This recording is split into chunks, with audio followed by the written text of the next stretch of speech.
sold out room today, so that's nice. And it's all because of you, Senator Kennedy. All right. So I'm going to introduce, first of all, our head table and executive committee.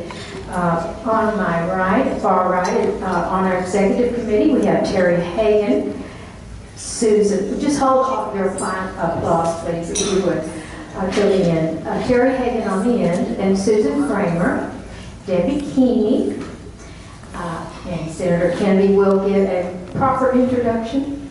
And I'm your club president, Peggy Ebrrw, and Kathy Costanza, Carol Thomas, and let's see, Gwen Bissett, right here. Okay, she's also on our executive committee.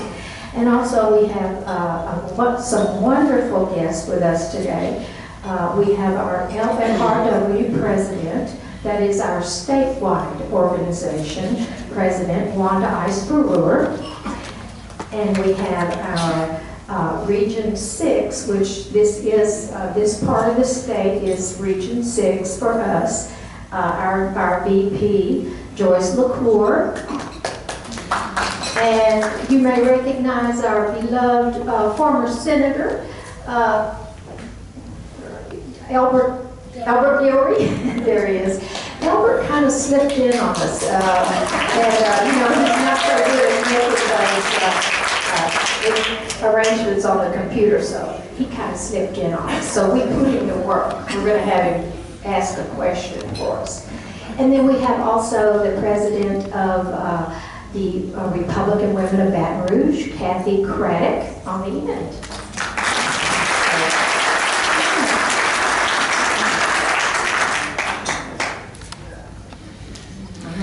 So I noticed that we have a lot of, everyone here is important, of course, but we do have some recognizable faces.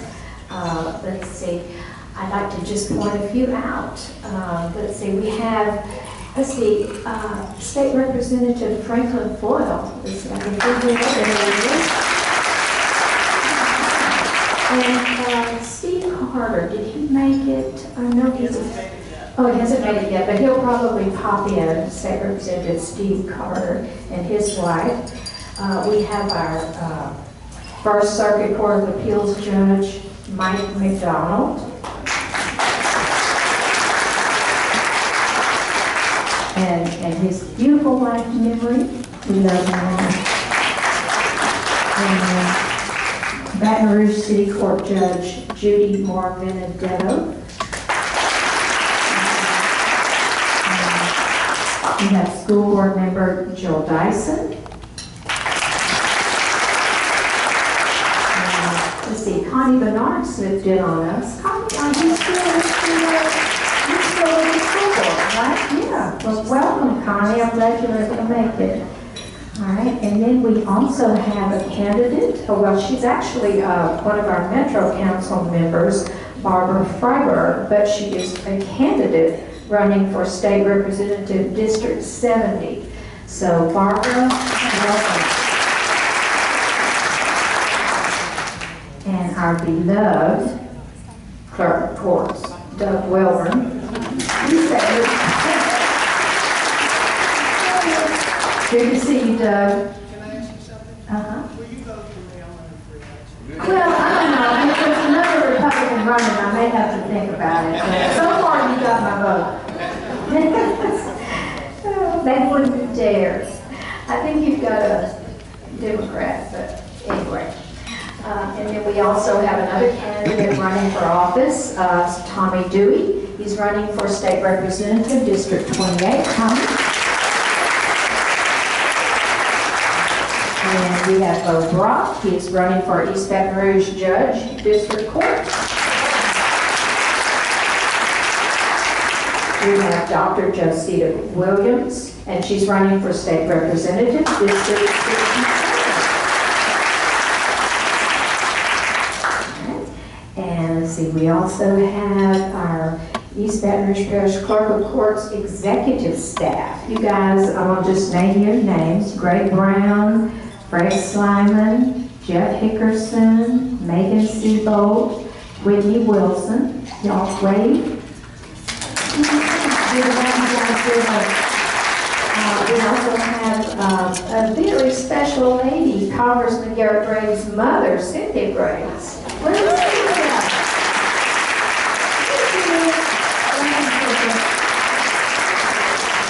And also with Congressman Gray's office, Allie Lee. And we have,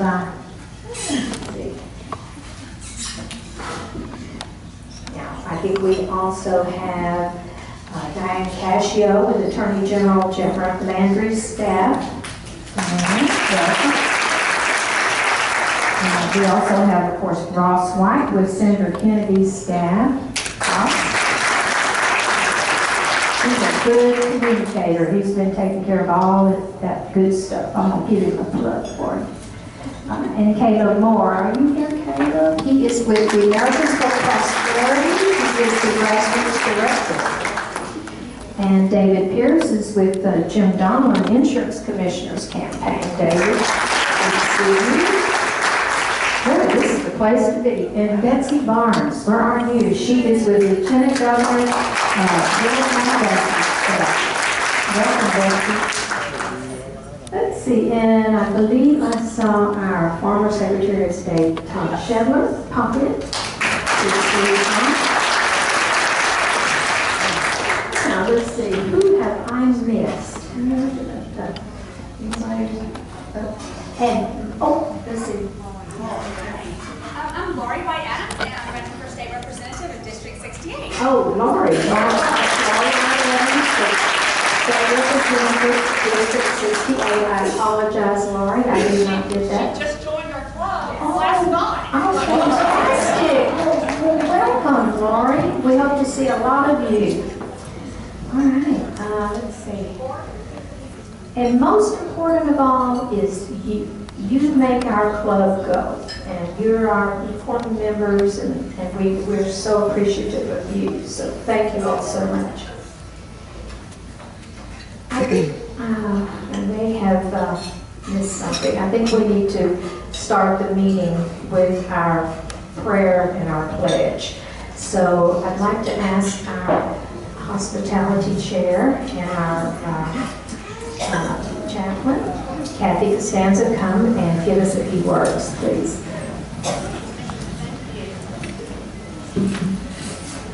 We're going to agree in prayer.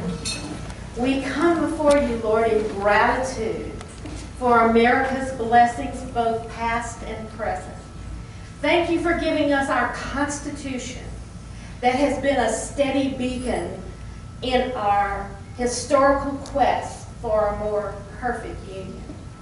We thank you for President Trump, Senator Kennedy, and all elected officials who serve us with honor and integrity. Give them wisdom, clear vision, strength, and protection. Thank you for giving us your guidance to navigate the destructive winds of globalism, socialism, and lawlessness. Through daily prayer and insight from your word, enable us to continually recalibrate the compass of our hearts and minds to your eternal truth, true north. As we work collectively and powerfully for America's beautiful future, bless us with your presence, your peace, and your prosperity. In Jesus' name, amen. Thank you, Kathy. Joyce LaCour, our Region 62, would you lead us in the pledge, please? Face the colors. I pledge allegiance to the flag of the United States of America and to the republic for which it stands, one nation, under God, indivisible, with liberty and justice for all. You may be seated. Thank you. We probably should have done that at the beginning, but I'm so excited to see everyone. I couldn't wait to introduce you. All right. We'd like to begin with just a few words from our LFRW president, Wanda Ebrrw. But let me just mention quickly, Wanda Wanda is, she's, lives here in Baton Rouge, lifelong, well, I don't know lifelong, but a long-time member of the Republican Women of Baton Rouge Club, which is our sister club. A lot of times people get our two clubs mixed up because the names are so similar, but we're all part of the same big group. But she is, of course, a former president of that club. She's also a former Region 6 VP. And then she served as LFRW's executive vice president for a couple of terms. And now she has recently been elected president. So let me just mention real quick for some of our guests or new members who aren't familiar with LFRW. Of course, our club, East Baton Rouge Parish Republican Women, EBRPRW for short, is a member of LFRW, which is short for Louisiana Federation of Republican Women. We are a statewide organization. Now, our statewide organization is also a member of a national organization called the National Federation of Republican Women. Thousands of women all over this country belong to this organization. It's short for NFRW, that's what we call it, NFRW. So if you're a member of this club, you're also a member of LFRW and NFRW. So anyway, so Wanda, just tell us a few little things and we look forward to hearing from you. Thank you, Peggy. What a pleasure it is to be here with you today. I was elected 5 months ago, and I'm here to tell you it's been the most hectic and exciting months of my life. I am a wife, I am a mother, and a grandmother. My husband is an OBGYN in town, Ramon, and we have been married for 53 years. I have two beautiful children, a son and a daughter, and 3 beautiful grandchildren. I'm enjoying my family, and I am a retired teacher. I taught 6th grade, 2 years in Jefferson Parish, and 8 years in the Panama Canal Zone with the U.S. government.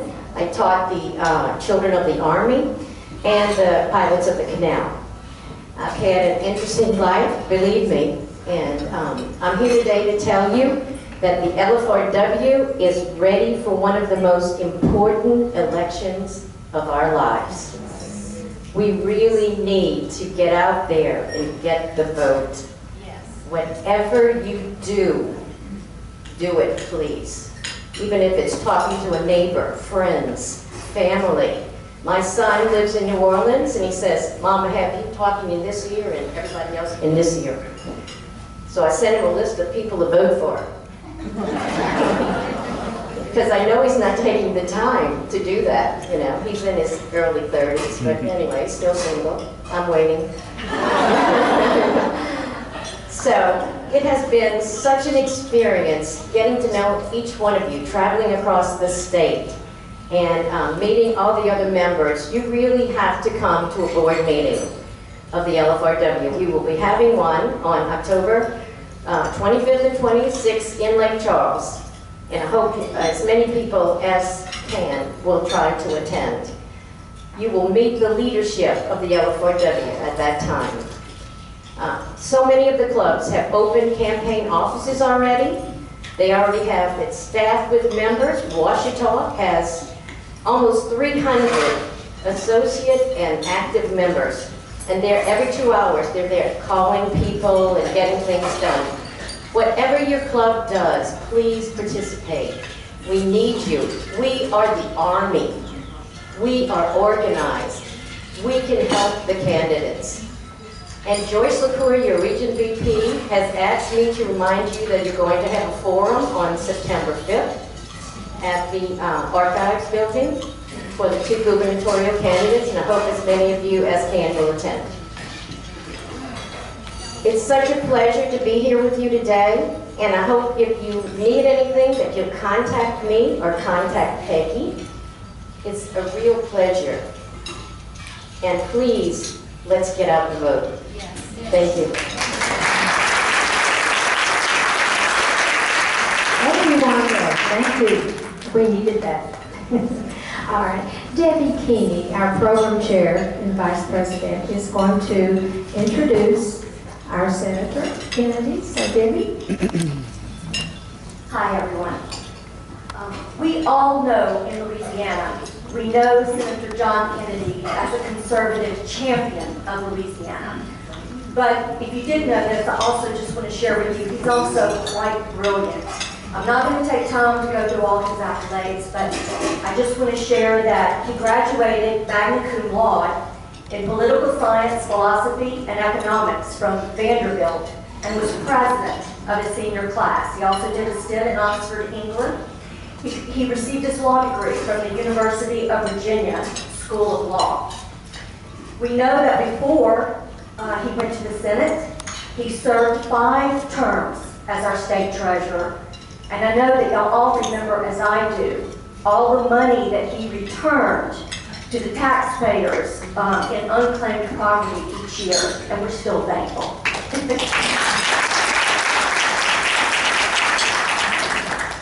Senator Kennedy serves on the Appropriations, Banking, Housing and Urban Affairs, Budget, the all-important Judiciary Committee, and Small Business and Entrepreneurship Committees. He serves as the chairman of the Senate Appropriations Subcommittee, Financial Services, and General Government.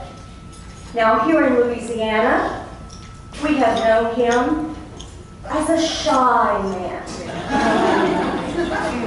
hesitant to give his opinion, always coming from a position of political equipoise. But he's been making some waves in Washington, and I think we will all enjoy a review of his reputation.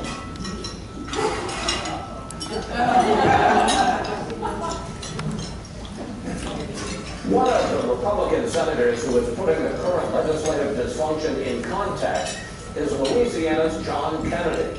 Besides having a famous name, Kennedy has a unique perspective that's making him one of the go-to lawmakers on Capitol Hill for journalists. Correspondent Peter Ducey tonight on what Kennedy is saying. This is Senator John Neely Kennedy, the Capitol's only politician who's always got a punchline. I guess what I want is a cross between Socrates and Third Harry. Our country was founded by geniuses, but it's being run by idiots. We realize for many Americans right now that looks like we're giving Lindsay Lohan the keys to the minibar.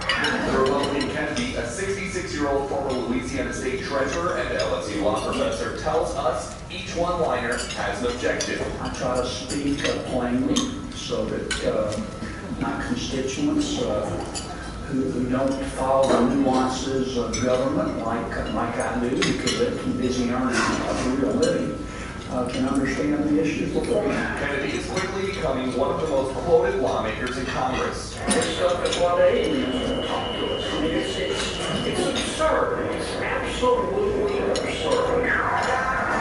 He's also the only sitting senator who got a campaign trail visit from now President Trump.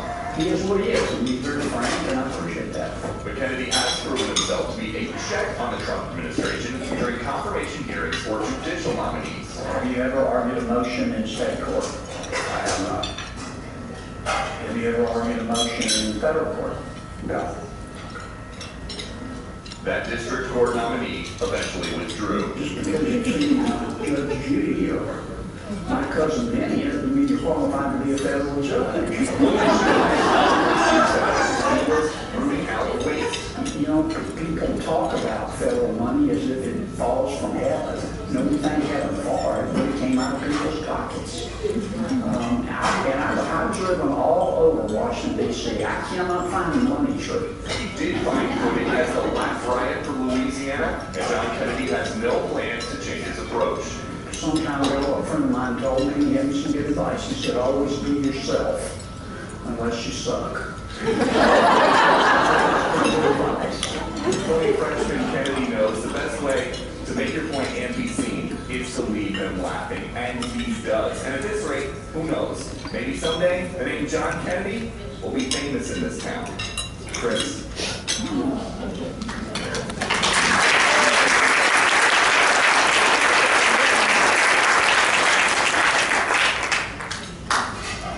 is a great honor to the Louisiana Federation of Republican Women, Region 6, and the East Baton Rouge Parish Republican Women to welcome to the podium the Honorable U.S. Senator John Neely Kennedy.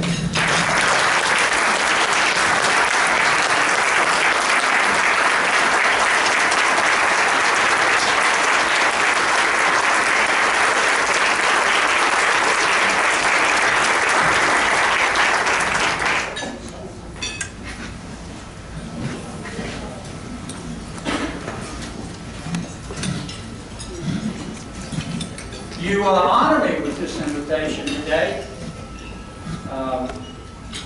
The proverb says that a happy heart healeth like medicine, but a broken spirit drieth the bones. And this is a happy place, and I am happy to be here.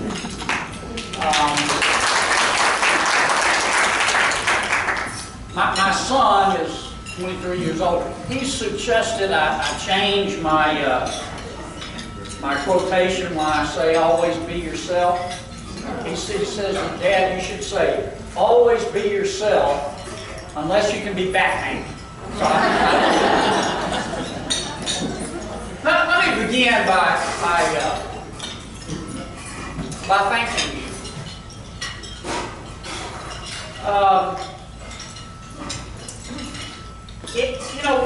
One of our most fundamental liberties is our right to say what we think.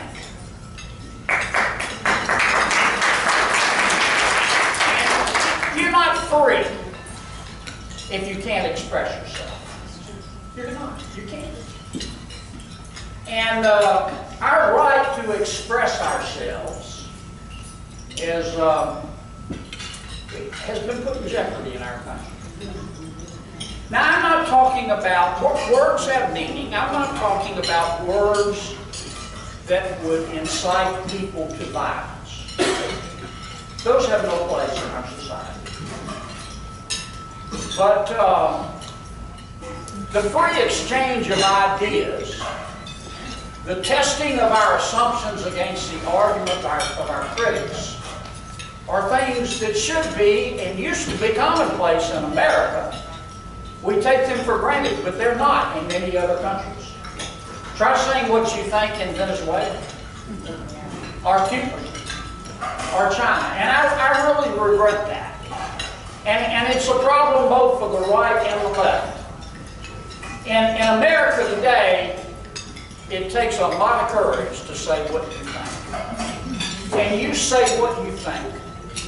You stand up for this country and for the state. You stand up for the people who get up every day and go to work and obey the law and pay the taxes and try to teach their kids morals and try to do the right thing by their children. Some of my colleagues in Washington believe that government made America great. And that's not true. That's not been my experience. What's made America the greatest country in all of human history, in my judgment, is ordinary people doing extraordinary things. And you stand up for those people to considerable criticism sometimes. You have courage. And I want to thank each and every one of you for doing that. We do have some important elections coming here in the state, and the year after that in the United States of America. As you go about working for the candidate of your choice, I would remind you it's true. You can't fix stupid. But you sure as heck can vote it out. And I hope you'll keep that in mind as we try to elect men and women who believe in the greatness of this country. I thought I'd spend just a few minutes talking to you about what we've been able to do in Washington the last 2.5 years. I'm proud of it. You would never know it from listening to some members of the mainstream media. But I'm very proud of our accomplishments the last 2.5 years.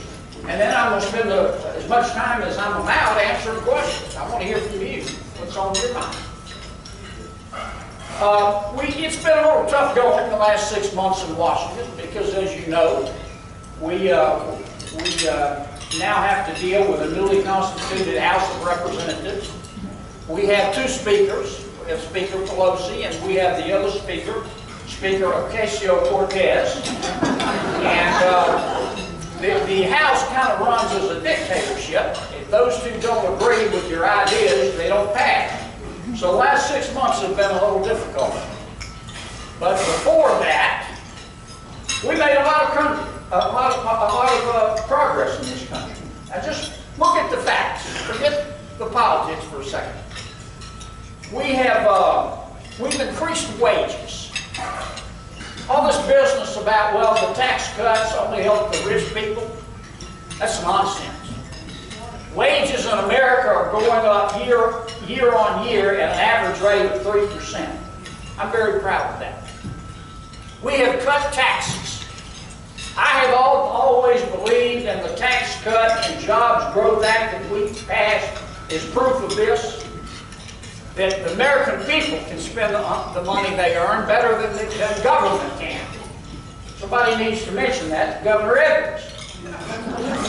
And the Tax Cut and Jobs Act proved that. We let the American people and American businesses keep more of their own money. They invested it in new plants, new machinery, new equipment, new software. And as a result of that, we have enjoyed between 3 and 4% GDP growth. Under the prior 8 years, when we had 1% GDP growth, geez, we thought that was something extraordinary. We want to go have a toga party. The truth is, 3 to 4% growth is normal for America. If you start with 2008, when we had the Great Recession, and you go back 30 years, average GDP growth in America is 3.1%. So President Trump and our Congress, we just got America back to normal. I'm very proud of the fact, too, that we've increased productivity. One of the things that has made our economy the greatest in all of human history is that not only do our people work hard, but they're very, very efficient and productive. We, up until 2008, enjoyed productivity gains of about 2%. We dropped during President Obama's administration to about 1%. We're back to well over 2%, and that's one of the reasons you're seeing those increase in wages. We have the lowest unemployment rate right now since Woodstock.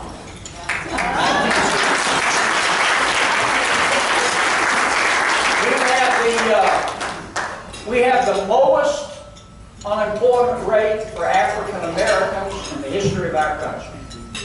We have the lowest unemployment rate for Hispanic Americans in the history of our country. This economy is roaring, and I am very, very proud of that.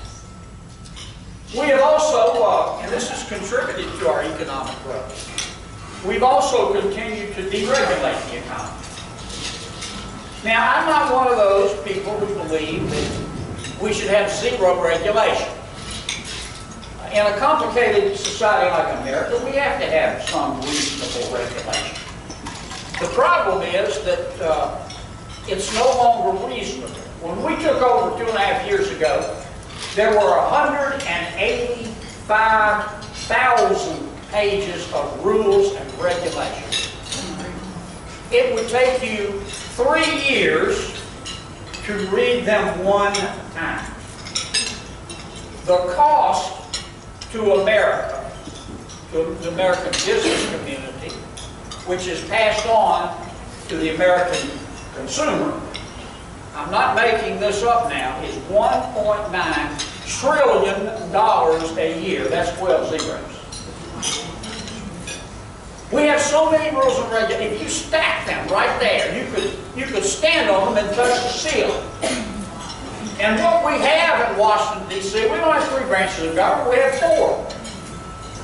We have the bureaucracy, the administrative state, the deep state, whatever you want to call it. The bureaucracy enjoys powers now once only held by queens and kings. They are unelected. These are unelected bureaucrats.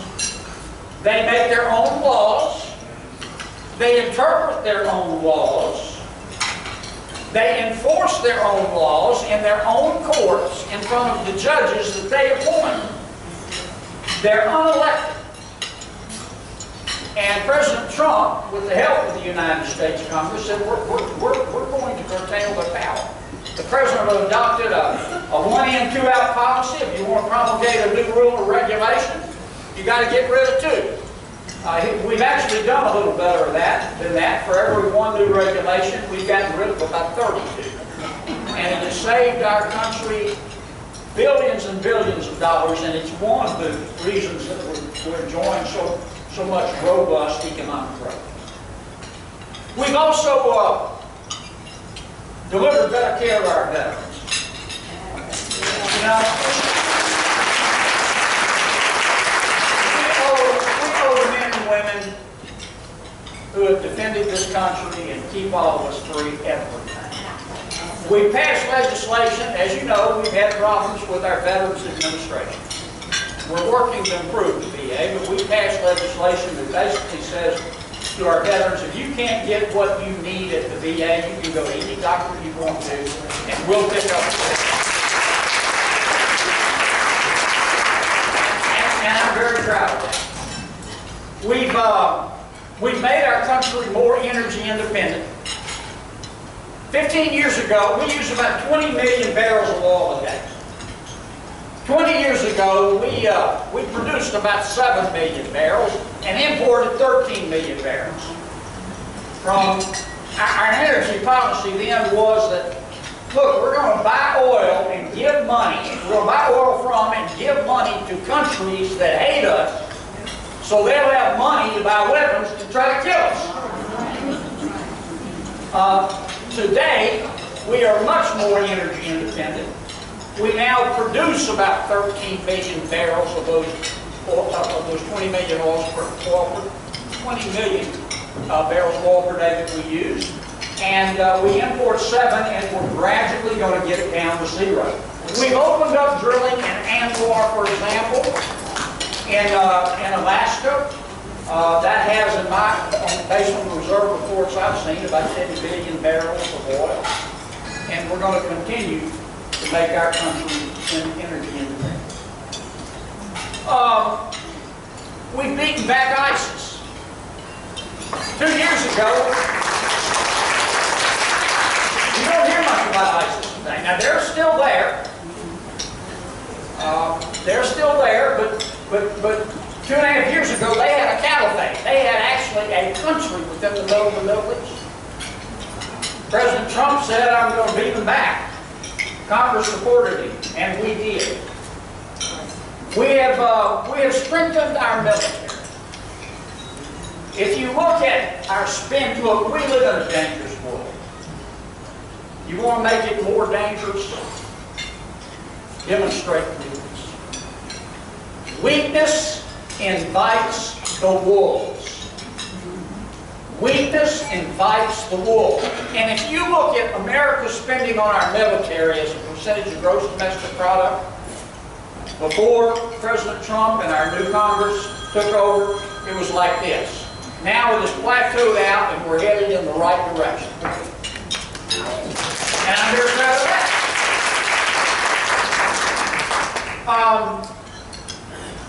2.5 years ago, America, once again the most powerful country in all of human history, was not making the rules.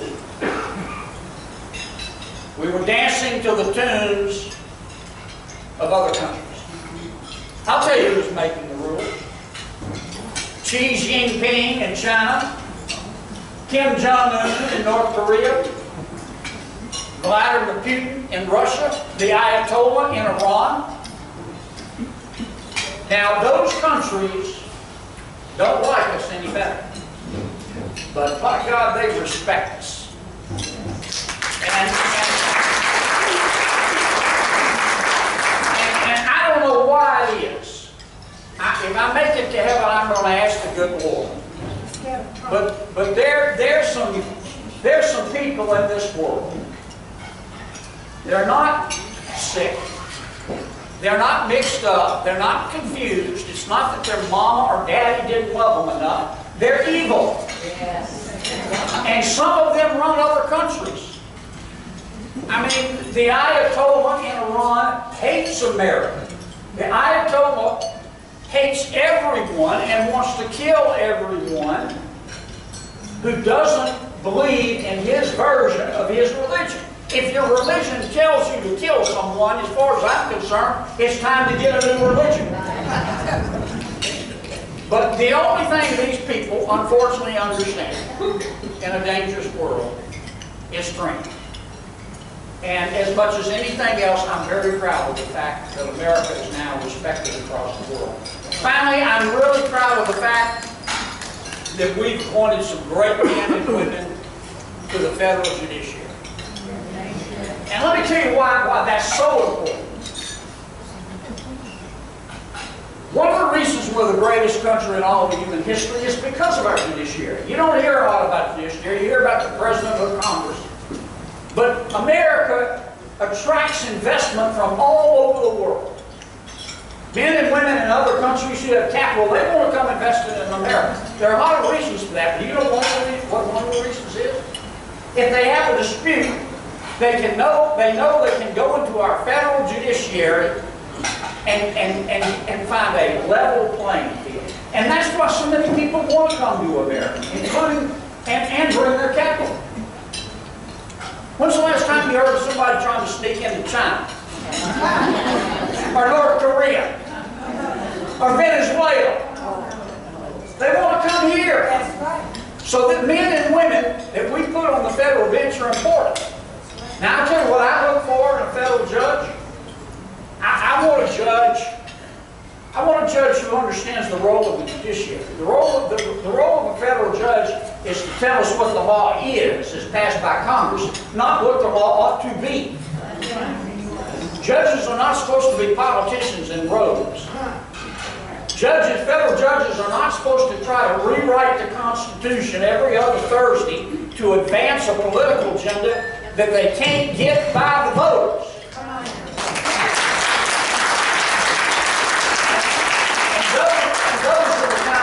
Women we put on the federal bench, including but not limited to very, very extraordinary justices of the United States Supreme Court. It wasn't easy, but we got it done.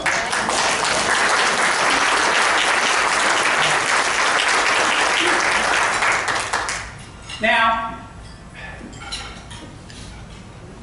you know, I never thought I would be standing on the floor of the United States Senate debating anything. But I sure never thought I'd be standing on the floor of the United States Senate debating socialism. And that's why these elections that we're about to have, both here in Louisiana and throughout our country, are so very, very important. This is America. Yes. You're entitled to believe what you want. That means I'm entitled to believe what I want too. Not just the other person.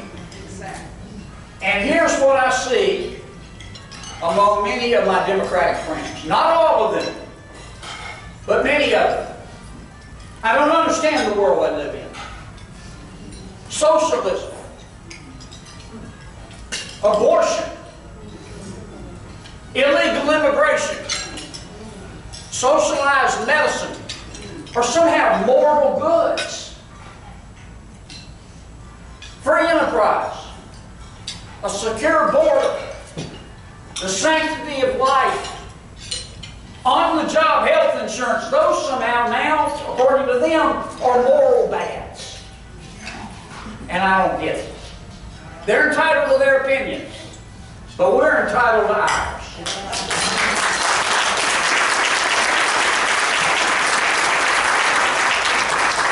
And this is what's wrong with Washington, D.C. Every time I leave Washington, D.C., I always say, God, and come back to Louisiana, I say, it feels so good to be back in America. You have, I mean, you wouldn't believe it. And it's true to some extent on many sides of the aisle, on both sides of the aisle. But Washington, D.C. is not a slice of America. The people in Washington, D.C., they think they're so much smarter and more virtuous than the rest of the country. With their cultured, cosmopolitan attitude and their fancy condos with the high ceilings and the important art on the walls and their goat's milk lattes. They didn't make America great. They don't have the slightest idea what America is all about. Washington, D.C. never has a recession. It has a higher per capita income than Silicon Valley. And that's what's wrong with this country. And that's why 2.5 years ago, people decided to make a change. Look, I don't talk to President Trump every day. I consider him a friend. When I call him, he's there. Turns my call. Every single day. We don't agree on everything. His style's not my style. I told him one time, I said, Mr. President, I've gotten to know him well enough. We talk frankly to each other. I said, Mr. President, you know, if you tweeted a little bit less, it wouldn't cause brain damage.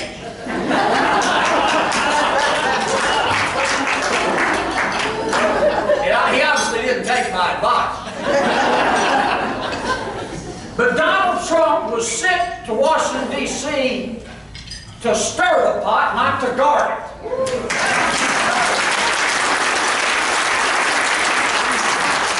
He was sent to Washington, D.C. to stand up for this country and say we shouldn't be ashamed, we should be proud. And government, I'm going to say it again, government did not make this country great. It was ordinary people doing extraordinary things. And if we get a little government off their backs, let people keep more of their money, let them be able to honestly express their opinions and their thoughts to each other without getting torn to shreds on Twitter, this country's brightest days lie ahead. Yes. And I'm very proud to have been a part of that, and I thank the Lord every day for the honor of representing you in the United States Senate and for all the support that you give all of us in our congressional delegation.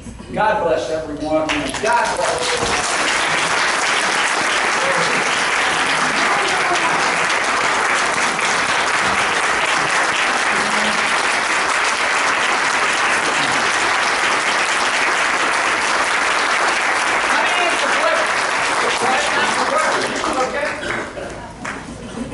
Do you have some questions? Okay. Okay. I'm ready to answer questions. Okay. Can I tell my joke? Y'all heard it. Why did Alabama raise the drinking age to 32? They wanted to keep alcohol out of the high schools.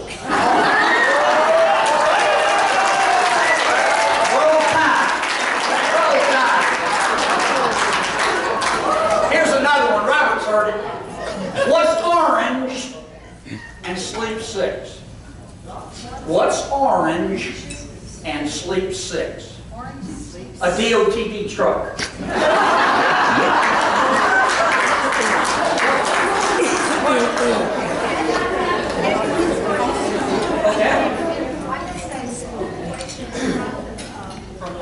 Okay. Okay.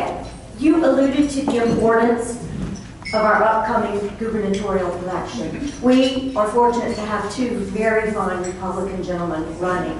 Congressman Ralph Ebrrw from North Louisiana and businessman Ebrrw from Baton Rouge. Would you just give us your comments, your insight into the importance of this election against John Bel Edwards? Sure. I've known Governor Edwards a long time. I consider him a friend. We just don't agree. We just don't agree. John Bell thinks that he can spend the money you earn better than you can. I've watched our budget grow and grow and grow and grow. In 2004, our state budget, I think, was about $19 billion. Today, it's $34 billion. And that's not all federal money. Most of that is state money. John Bell believes he can tax, spend, and regulate this state into prosperity, and I don't believe it. That's just not been my experience. I just don't believe it.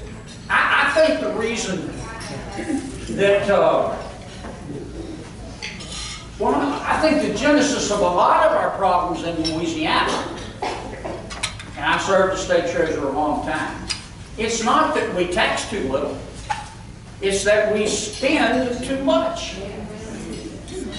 Now, let me give you an example, if I could.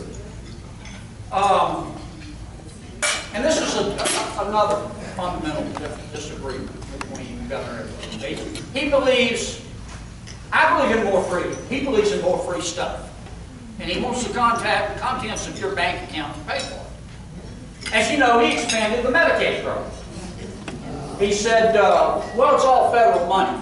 Last time I checked, federal money came out of American taxpayers' pocket, but it's not all federal money. We put up about $3.3 billion a year to draw down that federal money. That's 9 zeros, 3.3 billion. And that's money that comes out of higher education and roads and kids' teachers and cops. So it's not a freebie. He put in Medicaid expansion, and they just forgot to do one thing.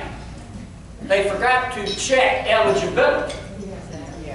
Now, Dr. Gee is the chairwoman or the secretary of, I don't know what they call it now, I still call it the Department of Health and Hospital. It's not personal. She's a fine physician. I wouldn't let her manage a food truck. They put all of these, said, come on, you want free health insurance? Come on down. Price is right. It's zero, free. Our legislative auditor, Darryl Prepare, did it all. I don't know whether Darryl's a Democrat or Republican. I don't know anything about his politics, but I know he can count. And he came back, and let me read you, he sent me this list. These are some of the people on Medicaid. He obviously blacked out the names. He just named them Recipient 1, Recipient 2. Recipient 1 on Medicaid. Income is $155,840. Recipient 3, I'm going to jump around, was on Medicaid from starting in July 1, 2016. He makes $311,069. Recipient 8, $124,000. Recipient 10, $110,854. Recipient 13 makes $390,968 a year. There are thousands of these. After we put enough pressure on Governor Edwards, he finally decided to start checking income eligibility. But I noticed it wasn't given much play in our press, but I noticed about 3 months ago he decided to suspend that. Purely coincidental, there's an election coming. I don't want to take Medicaid away from people in need, but I want fewer people who need Medicaid. And you're not going to strengthen the program by helping people who don't need the help. We spend $1 trillion a year helping people less fortunate than us. Don't tell me we don't care about our fellow citizens. Now, that's what Governor Ebrrw stands for. We got two good people running against him, Eddie and Ralph. I know them both. I'm going to support whichever one gets in the runoff. I'm going to do everything I can to convince President Trump to come down here and help. It is wide open. I don't care what you hear. We won't have a feeling about what direction the race is going probably until the middle of September. But I know, all I know is this, that you can't tax, spend, and regulate your state into prosperity. And Governor Ebrrw has plenty of money. He's an incumbent governor. You know, the Advocate newspaper is all for him. If you turn John Bell upside down and shook him, Lanny Keller and Stephanie Grace will fall out of his pocket. Okay? But they think the people of Louisiana are stupid and don't see their bodies. And I think the race is wide open. What else? Okay, on the same note. Yes, ma'am. I work in the local hospital. Huh? I work in the ER. Yes, ma'am. I've seen a lot of trend lately for having, what I see particularly is the new immigrants coming into the ER, and they'll come in like 3 or 4 at a time. You're Spanish speaking, we can't find staff to even do our jobs like I have an admissions specialist, so I have to assess these people. Yes, The ma'am. whole staff has the same problem, but the discussions that we've been having is, is there something going on that we're not aware of, that if they manage to get in the hospital, which is going to force a hospital to try to get them on Medicaid to get a reimbursement rate, is that going to qualify them for something else that will potentially get them citizenship quicker and make them eligible to vote? Well, it's a huge problem. I mean, we're spending about $11 billion a year of your money on health care for folks who are in our country illegally. We'll build the wall. Yeah, we need to continue on with our program. Okay. Joyce? You want me to hush? We got some more questions. Okay. Joyce, come on up.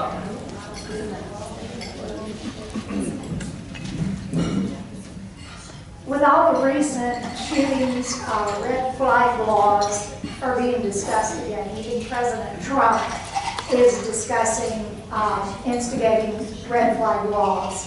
Many think these are overreaching and unconstitutional.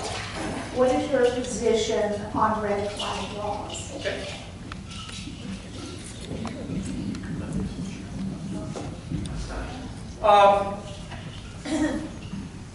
What happened in Ohio and Texas was tragic.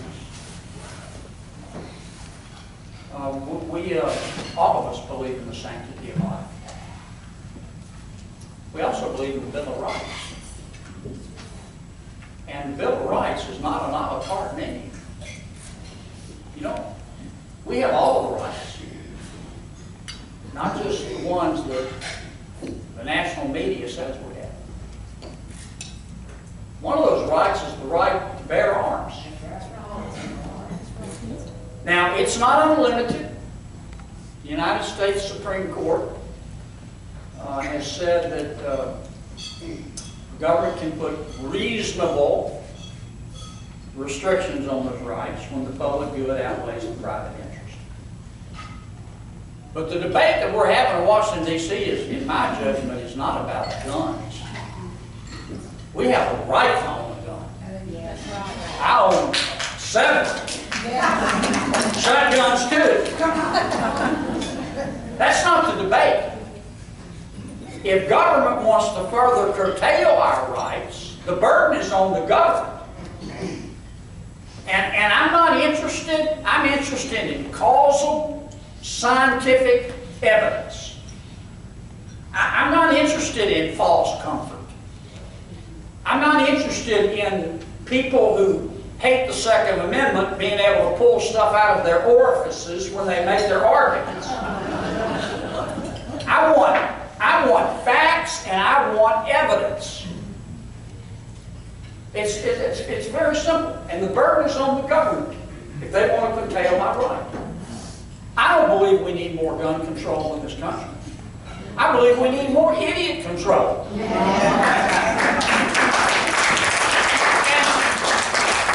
And look, before some say, oh, you know, you just call people who are mentally ill idiots. I'm not prepared to concede that all of these, looks like mostly young men who've done these horrible things are sick.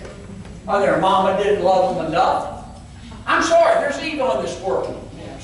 Like I said, if I make it to heaven, I'm going to say, God, how come? But there is. And that's part of the reason that the founders of this country gave us the right to own a weapon. And we're going to have that debate when we get back to Washington, D.C. But if I'm asked my opinion, let me tell you about the background checks. You know the biggest problem with the background checks? The background checks are only as good as the data. And a lot of states don't send in the data. You know why they don't send in the data? Because there's a federal law called HIPAA, which says your medical records are confidential. So all these people saying we need to extend the background checks so that if someone is mentally imbalanced, and if they are mentally imbalanced, they shouldn't have a gun. We know that. So their names are sent into the database. They've got a federal law that prohibits it. I don't want to give the American people false comfort. I'm not going to do that. Getting rid of extending red flag laws, extending background checks would not have prevented what happened in El Paso and Ohio, would it? They say, we'll get rid of AR-15s. Show me the proof. Show me the proof that it's going to save lives. The Virginia Tech shooter, remember that? He killed 32 people. He had two handguns. So, you know, I'm not interested in all the emotional rhetoric. I'm interested in facts, and I'm interested in evidence. And as far as I'm concerned, the burden is on the government. Because I have a Second Amendment right, and I plan on keeping it. That's right.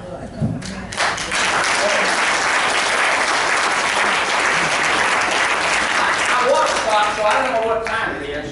A couple more? Okay. If the minimum wage was drastically raised to $15 an hour instead of a modest increase, wouldn't that harm our economy? For example, the increased cost of business would be passed on to the consumer, possibly creating inflation. Also, what incentive would it be for young people to further their education if they can make this type of salary? That's $31,200 a year. About the starting base pay for our city policemen who put their lives on the line every day. Great question. Great question. I don't support a minimum wage increase. And let me tell you why. The Brookings Institution did a study a few years ago. Now, the Brookings Institution, as you know, is a bunch of smart people, think tank, Washington, D.C. They're very liberal. And they did the study, and it was very interesting. They said in America today, you only have a 2% chance of living at or below the poverty line if you do four things. Number one, finish high school. Number two, get a job, even a minimum wage job. Because you won't stay at minimum wage if you work hard. Number three, don't get married before you're 21. And number four, don't have a baby outside of marriage.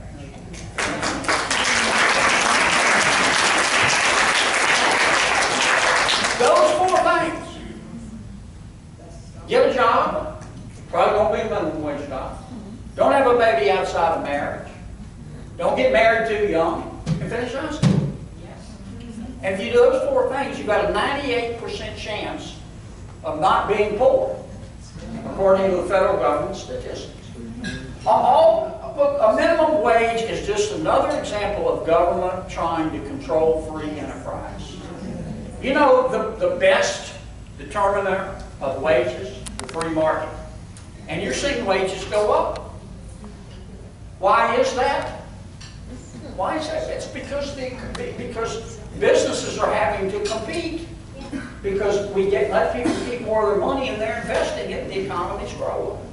It'll also eliminate a lot of jobs for young people My first job was a minimum wage job. Every young person today should have the opportunity to have a crummy first job. It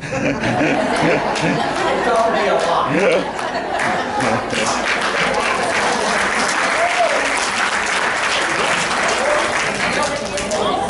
Senator, how are you, my friend? Good to see you. Thank you. Senator, when Obamacare was passed, a part of it required the assessing of a fine if a worker cannot afford to pay. Has this been repealed? If it hasn't been, will it be? Great question, Senator. Obamacare. When I ran for the Senate, I said, I'd rather drink weed killer than vote for Obamacare. I mean what I say. I don't always mean to say it out loud, but I mean what I say. Now look, I'm not going to say anything bad about President Obama. I'm not. I think he and the Congress that passed the Affordable Care Act, Obamacare, they had the best of intentions. It wasn't a bad motive. It was just a bad idea. I mean, when they passed Obamacare, we were told it would do two things. It would make health insurance more accessible. It would make health insurance cheaper. It's done neither. It's done neither. And again, I'm not saying that the people who were behind it wanted to hurt America. I don't believe that. But, you know, hindsight tells us when we made mistakes and when we have successes. I mean, 150 years ago, doctors used to bleed their patients with the best of intentions.